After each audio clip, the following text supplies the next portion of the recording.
ભાઈ હું તમને ઓળખતો નથી, પણ તમે વગર ઓળખાણે મારા દીકરાને સગા દીકરાને જેમ હાસ્યો ને, એ હાટું તમારો ખૂબ ખૂબ આભાર. હા, આ દુનિયામાં હંધાય હરીના બાળકો છે ને એ પ્રમાણે આપણે ભાઈ ભાંડુ થયા. હવે એક ભા બીજા ભાની મદદ કરે એમાં શું મોટી વાત છે બોલો? તમે આવું માનો છે ને, એ તમારી અંદર રહેલી માનવતા બતાવે છે. બાકી જો મારો દીકરો આડી વ્યક્તિના હાથે લાગ્યો હોત તો ખબર ને એનું શું થાત.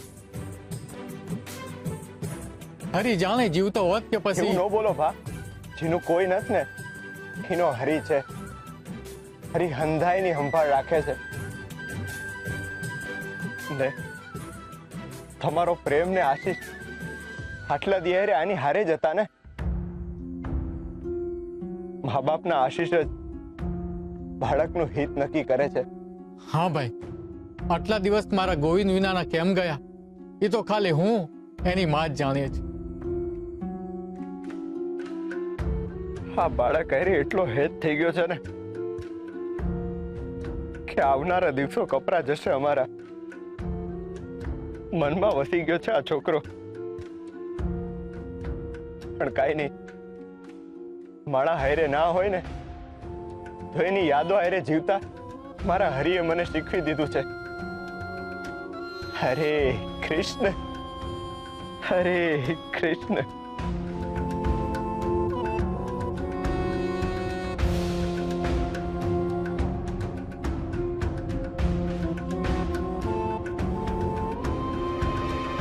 ઉભા રહો.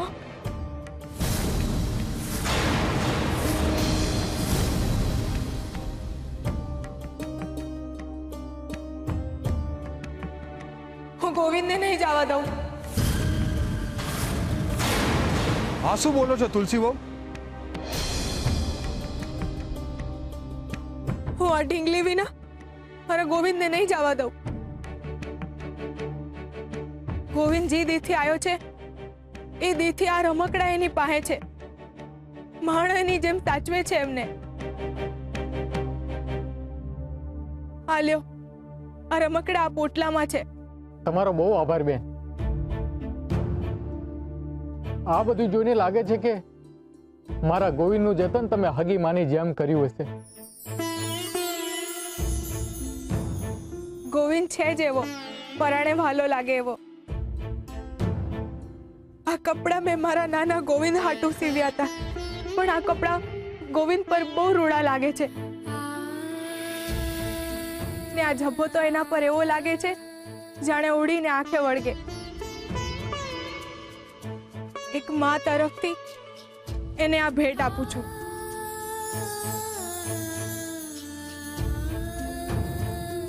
એ પહેરશે એટલી વાર તો મને યાદ કરશે.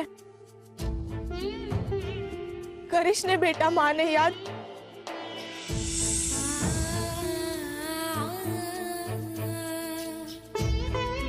રજા લઉં છું તાર.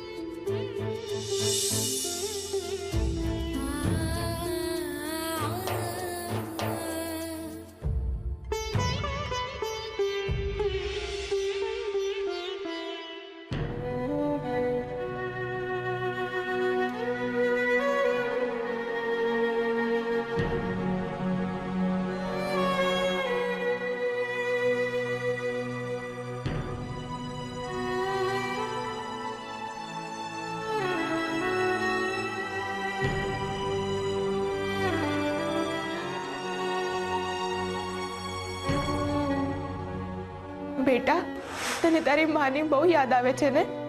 બહુ સાંભળે છે ને તારી માં અને તારું ઘર? હા, હું તને કંઈ પણ કરીને તારા ઘર સુધી પહોંચાડી દઈશ. હું તને અને તારી માને વિખૂટા નહીં પડવા દઉં.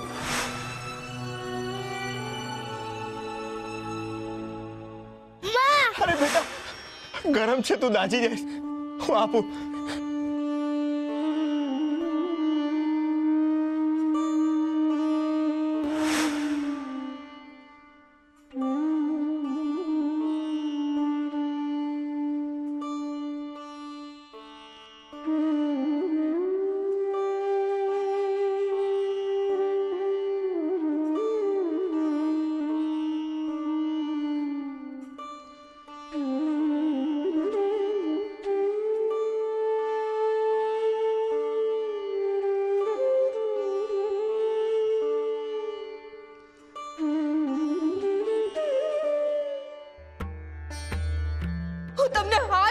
વિનંતી કરું છું કે જે પગે તમે તમારા દીકરાને ખૂંદી નાખ્યો એ પગ હવે તમે ક્યારે આ ઘરમાં ના મૂકતા. તમારા માટે હવે આ ઘરમાં અને મારા જીવનમાં હવે કોઈ સ્થાન નથી. એટલે હવે તમે આ ઘરમાં નહીં, બહાર આંગણામાં સૂઈ જજો.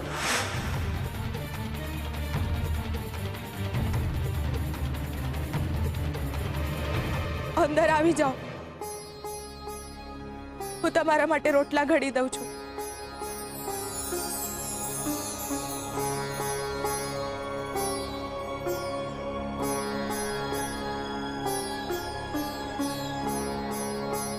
હરે કૃષ્ણ, હરે કૃષ્ણ. હરી, મને ખબર છે તમે મારી સામે નથી, પણ હાથે છો. તમારી મારા ઉપર કૃપા થઈ ને તુલસીએ મને માફ કરી દીધો. અંધુય હેમ ખેમ પાર પડી ગયું. તમારો હાથ પેડો ને તુલસીને હાથ હચવાઈ ગયો. હરે કૃષ્ણ, હરે કૃષ્ણ. શ્રી હરિ નમો નારાયણાય. હું વાઇટ કરો છો કાકી? હાચે આ પાઈને તમારા ભાને વશમાં કરી હકી છે? વશમાં? તું કહીશ બેસો તો બેસે, તું કહીશ ઊભા થાવ તો ઊભા થશે. હું વાઇટ કરો છો કાકી? ઈ મારા કીધે હાલશે? હાસ તો વળી એકવાર આ પેટમાં ગયા પછી એમના મનમાં તો તમે જ રહેશો. વાતો કરી રહ્યા છે આ લોકો. એમની હવાની ચામાં આ જડીબુટી ભેરવી દેજો, પછી જોશુરાભા તમારા વશમાં આવી જશે. આ મીઠીનું ભમી ગયું લાગે છે. કેવી વાત કરે છે.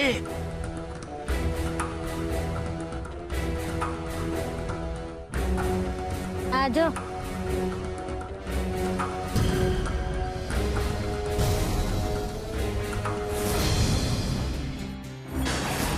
હાય બાપા, આ તો લાલ લોહી જેવી ચા થઈ ગઈ છે.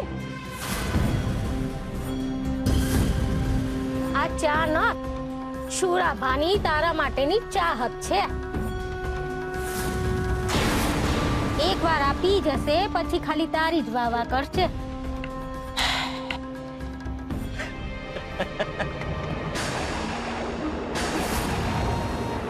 અબુધ, અજ્ઞાની ને મૂર્ખા છો તમે લોકો. શ્રી હરિ નમો નારાયણાય. પૂજારી બાપા, હું આવી હા.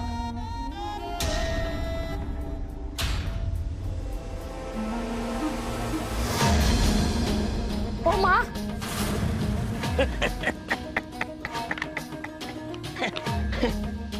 નવરા બેઠા નક્કામાં તુક્કા કરે જાય છે લોકો. આ મીઠીમાં હજુ એ બાળક બુદ્ધિ જ છે.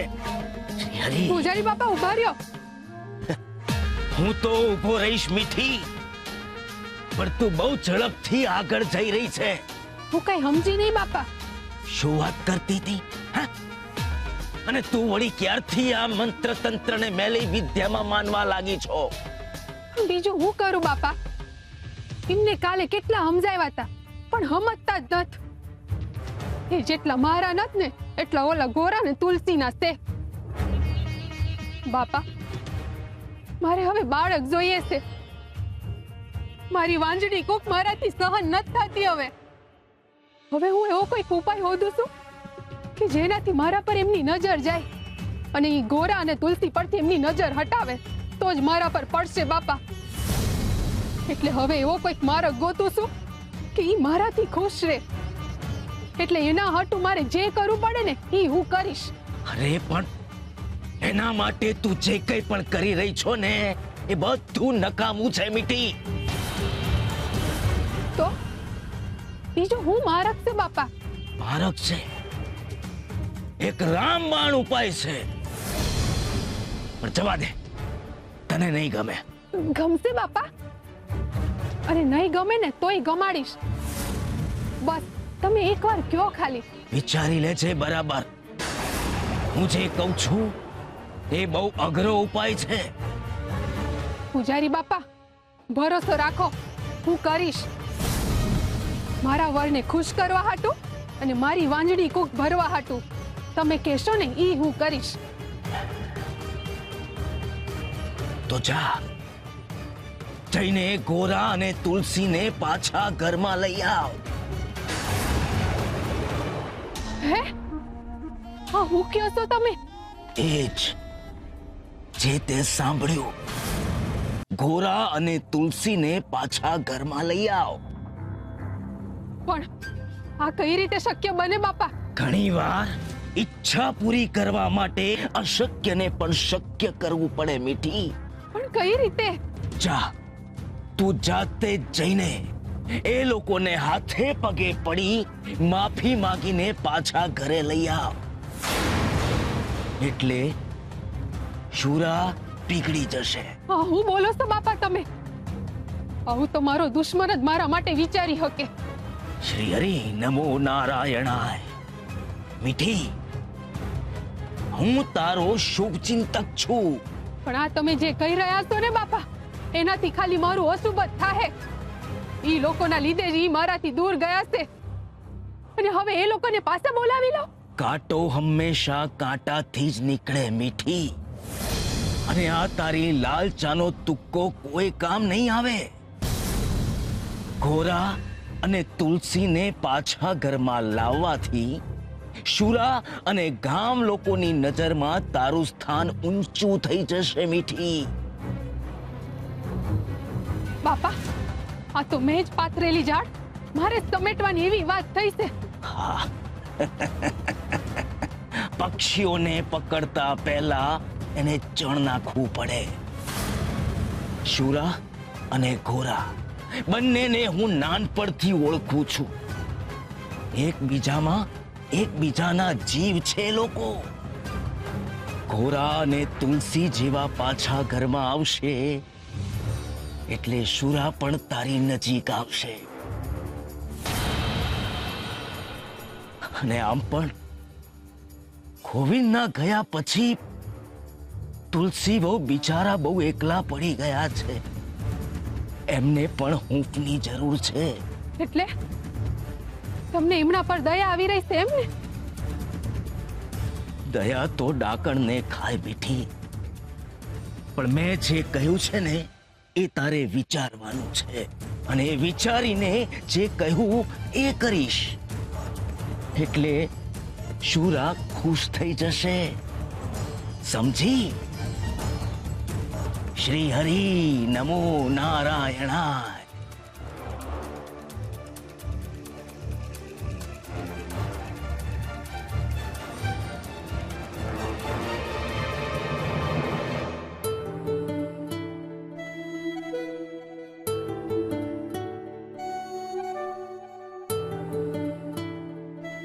ભગત, લો આ કલમ. તમારા ભાઈબંધે કહ્યું છે કે આ જ તમારી દીવા દાંડી છે અને એ જ તમને એમના સુધી પહોંચવાનો રસ્તો બતાવશે. લો ભગત, તમારા હાથ અડાડીના કલમને પાવન કરો એટલે હરિ પણ તમારું જીવન પાવન કરશે.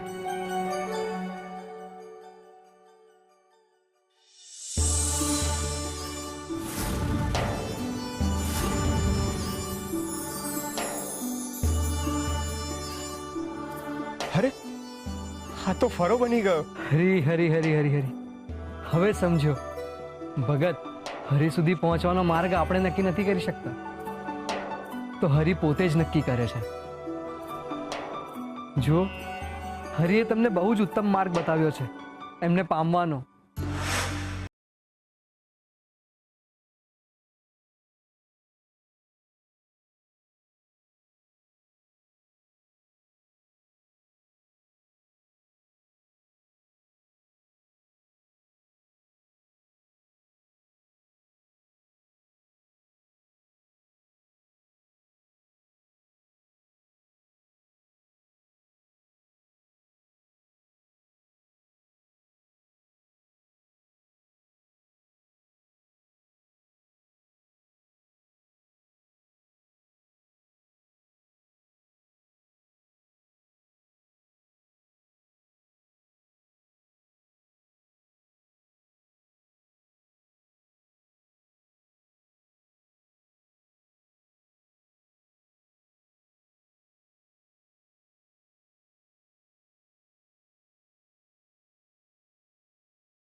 ભાઈબંધ, તમે મારી હારે આવું કેમ કર્યું? મને ખબર છે કે તમે મને આડકતરી રીતે સંદેશો મોકલો છે, પણ આવું ન હાલે. આપણા સંબંધો એવાય નથી કે તમારે મને કંઈ કહેવું હોય ને તમે મારી સામે ન આવી શકો. હું તમારી પાસે આવી ન શકતો ને તમે મારી સામે ન આવતા. આવું તો કેમ હાલે? સંત સિદ્ધેશ્વર તો સમાધિ દ્વારા તમારા સુધી પોગી જાય, પણ હું શું કરું? હું કઈ રીતે તમારા સુધી પોગું?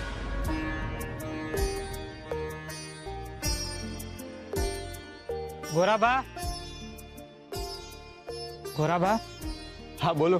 કામ ચાલુ નથી કરું ગોરાબા? કેમ? ચાકરોની હાલે તો જીવન કેમ હાલશે? કામ તો કરવું પડે ને. ના ભા, મને મન નથી. મન નથી? મારી વાત સાંભળો. તમે આ ચાકડો લઈ જાઓ ને આમે હું તો આ ચાકડો હલાવવા નથી. તમે હરિનું નામ લેજો ને માટલા ઘડજો. આ હું બોલો છો ગોરાબા? ચાકડો હલ્યા વિના તમને કેમ હાલશે? એકવાર મને ચાકડા વિના હાલશે, પણ હરિ વિના તો નહીં જ હાલે. હવે મારે જીવનના છેલ્લા શ્વાસ સુધી હરિની જ ભક્તિ કરવી છે. તમે જીવન હલાવવાનો માર્ગ ખોદો, હું હરિ સુધી પોગવાનો માર્ગ ખોદું. તમે કઈ વિચારો માં ને આ ચાકડો લઈ જાઓ. મને કઈ સમજાય નથી રહ્યું. તમે શું કરી રહ્યા છો? ભા, મને લાગે છે મારે હરિને પામવા હાટું સંન્યાસનો માર્ગ અપનાવવો પડશે. આ સંસારમાંથી સંન્યાસ લેવો પડશે. મારે સાંસારિક સંન્યાસ લેવો પડશે. પણ ભગત? હા ભગત હવે ભક્તિને જીવશે. મારો હંધોય રસ હવે હરિમાં આવી ગયો છે, એટલે જ મારે સંન્યાસનો માર્ગ અપનાવવો છે. અહંકાર. મનુષ્યના મનમાં જ્યારે હુંપણું આકાર લેવા લાગે છે, પોતાની આસપાસ થઈ રહેલી દરેક સારી ઘટનાઓ એના પોતાના કારણે જ થઈ રહી છે એવી વિચારધારામાં એ રાચવા લાગે છે, ત્યારે એવું કહેવાય છે કે મનુષ્યમાં અહંકાર આવી ગયો છે. હુંપણામાં ફસાયેલા મનુષ્યની સ્થિતિ કીચડમાં ફસાયેલા મનુષ્ય જેવી હોય છે. એની ઠંડક એને ગમવા લાગે છે, પરંતુ એ સમજી નથી શકતો કે ધીમે ધીમે એ વિનાશ તરફ જઈ રહ્યો છે. આ સંસારમાં કોઈ કંઈ જ નથી કરતું. જે કંઈ પણ થાય છે એ બધું જ કુદરતને આધીન થાય છે. મનુષ્ય જે કંઈ પણ કરે છે એ દરેકમાં કુદરતનો જ હાથ હોય છે, પરંતુ અહંકારી મનુષ્ય દરેક કાર્યનો શ્રેય પોતે જ લઈ લે છે. જો જીવન જ મનુષ્યના હાથમાં નથી તો પછી જીવનની બીજી ઘટનાઓ મનુષ્યના હાથમાં કેવી રીતે હોઈ શકે? સમજો એને અને શ્રી હરિને ભજો.